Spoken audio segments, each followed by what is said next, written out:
Hey everyone, this is Trey. Wanted to get a little bit of content out to y'all. I've been busy since I picked up the bike. Haven't got to ride it like I wished. I've been busy prepping for racing. Raced the Ninja 400 this past weekend, but I did want to get some content out to you, so here I'll throw a little bit of riding clips out there. I'll apologize now for the poor audio with all the wind in it.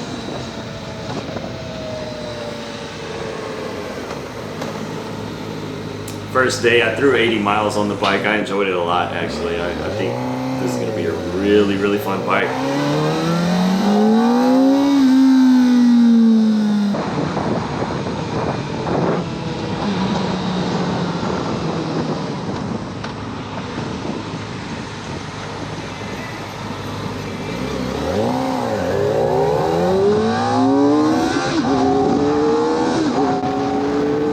Forgetting that there's a Quickshifter. You see me rolling off the throttle, it's because I'm forgetting that I can just quick shift up. So used to like completely analog bikes with no tech on them. Alright, let's see how smooth the downshifting is then. I'm gonna go no hands. You can see exactly how smooth the bike reacts. I'll go down all the way from 6th gear all the way to 1st, just using the Quickshifter auto blip on them.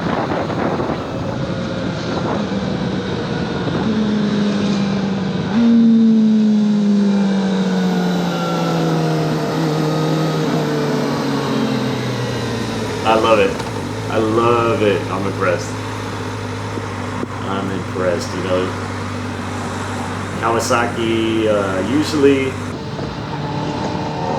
usually not known for the transmissions. That's always the weak point on Kawasaki's, but I think this one is incredibly smooth.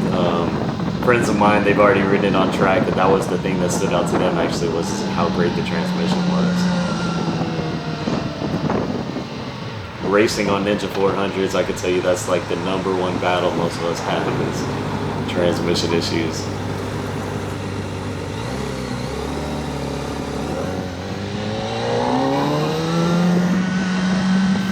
To enable that quick shifter, you actually have to turn it on in the system.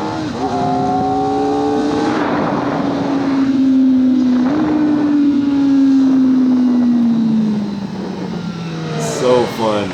Those downshifts with the auto blip, so fun.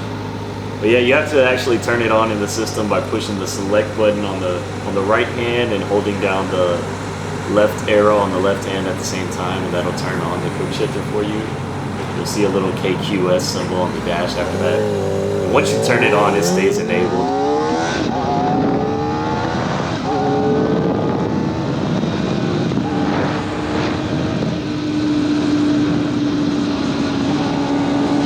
Talk about the price. This is one of the reasons that price is pretty high, is having that auto blip in there. Remember, the ZX6 doesn't have any of this.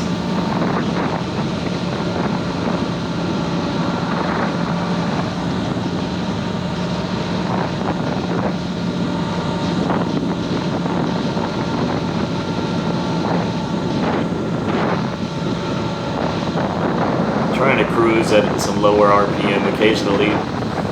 This is probably not the best way to break in your engine, but I'll tell you, it's impossible to break it in the way that Kawasaki recommends. They say to keep it below 4,000 RPM, and once you ride this thing, you realize that you can't even ride it below 4,000.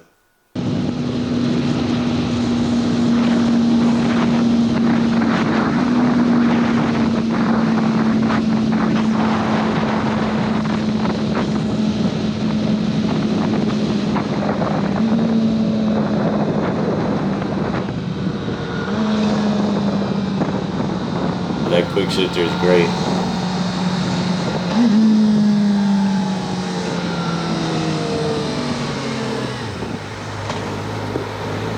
So I'm gonna have some more videos coming soon. Some of the things I plan to make is just detailing how it's detuned, like walking through the actual dyno, since the power is down. Still fun, even as it is now. Also probably make a video of a full walk around of the bike, just kind of highlighting some of the features, get up close with all the tech on the bike. Feels great. Feels really nimble. I'll probably make another video just talking about who this bike is right for. Why did I buy it? I sold my ZX6 to actually get it. You know, a lot of people are mad about that. They just don't see why anyone would do that. So I'll kind of explain all that in a video.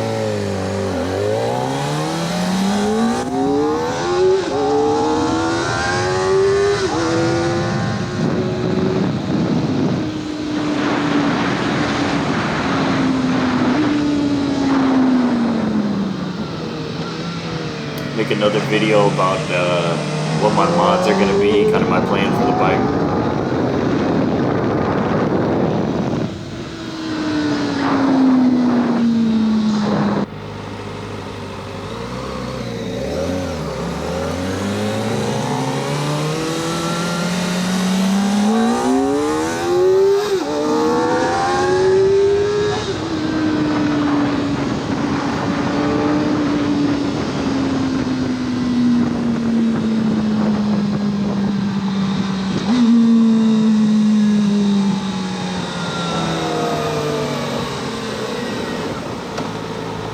I gotta say, I don't think this bike lines up to the stat sheet exactly. Everyone who's been reading the stat sheet about the weight, the dimensions, things like that, I think it kind of defies some of that. I think it does not feel as heavy as those numbers suggest. It feels really nimble. It feels a lot like the Ninja 400 size-wise. Feels like it just turns in. I think maybe that's because it carries its weight probably a little lower than the ZX6, just as the bike is smaller, it sits lower.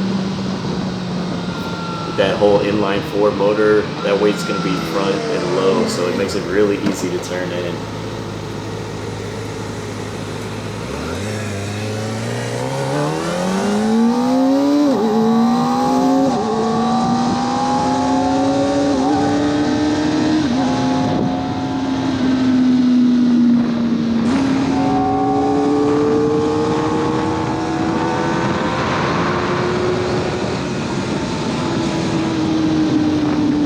The smaller tire size adds to the nimbleness too. I like small tires. My race bike, I like to race on 110 front and 140 rear, and I love that feel of the small tire size. It makes the turn in really great, really nimble. You can change directions really easily, and you're not running out of grip. I don't know if you've ever seen how small a Moto 3 tire is, and you see how much those guys lean that bike over. There's plenty of grip on the small tires.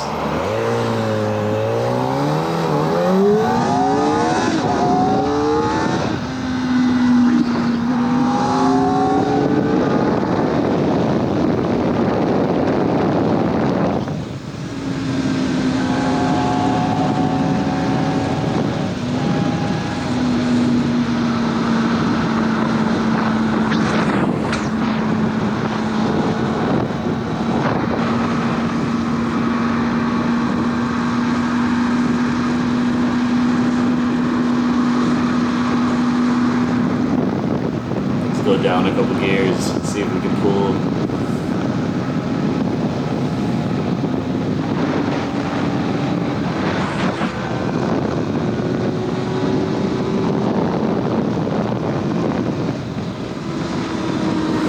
Yeah, the power starts to decrease once you go over 11,000, about 11,500 RPM.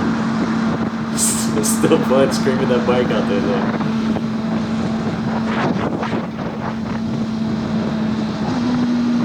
Gotta get this bike out to the twisties as soon as possible, out to the track also. This is just some of my first rides, and kind of met up with some buddies, went out to get tacos, just cruising around the city.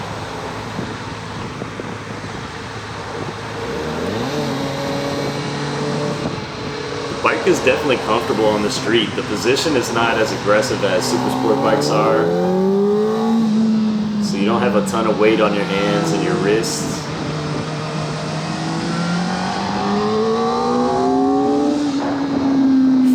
I think it's beginner friendly as well, so anybody who wants to buy this as their first bike, it's very tame, you can definitely handle it.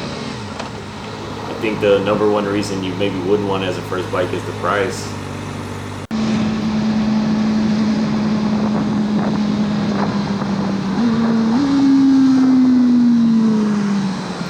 love the auto blip.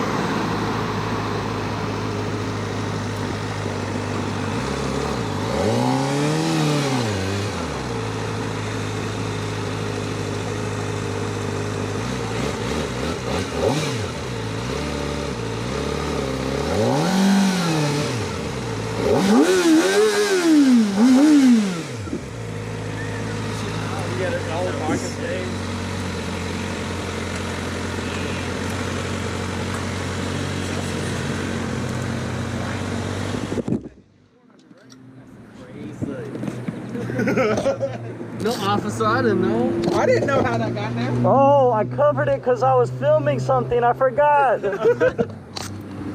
Was it up when you saw No, it? it was down. Oh, okay. It was like that. It was like this. I went.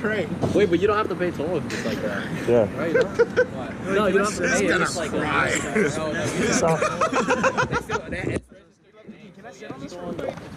I go between sometimes. Or just take it off. Y'all can get on it. It feels like way more solid. That looks good right there. Well, everything Come on, looks. scoot up. Come on, hug him. Come on. Everything feels- looks more like. Yeah, wrap it. There you go. Like, you know, on the 400, you can see like terrible welds on like the Yeah. grips and stuff. So you about to do a double bubble? Yeah, something like that. All right, I'm gonna shut up now. I'll just let you enjoy the rest of the video. Try to listen to the bike a bit. Sorry about all the wind noise. Like I said, probably not the best way to break your bike in, but I think it'll be all right. Some of my friends, they're already breaking theirs in directly on track, or not breaking it in at all, and just full send. So, all right, hope you guys enjoy. Subscribe.